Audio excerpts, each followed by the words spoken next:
Hello, my name is Amber, and I'm the Youth Services Assistant at the Boyle County Public Library.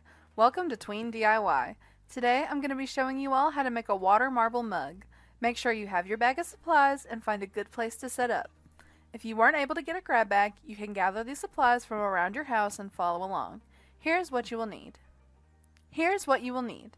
A plain coffee mug, some nail polish, disposable Tupperware, it will get stained, a toothpick or wooden skewer, and some parchment paper. Step 1. Fill your disposable Tupperware with cool water. Pour a small amount of nail polish on the top of the water slowly. Step 2.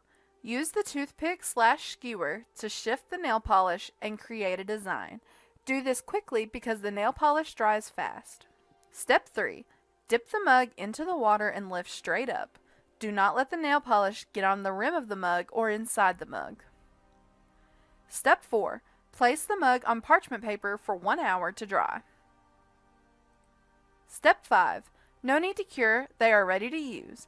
If you want to put them in the dishwasher, simply apply a coat of Mod Podge dishwasher safe gloss. Thank you all so much for watching. Please stay tuned next Friday at 4 for a new Tween DIY. Thank you all so much for watching. Please stay tuned next Friday at 4 for a new Tween DIY. Please share any pictures you take of your new water marble mug with us on our Facebook.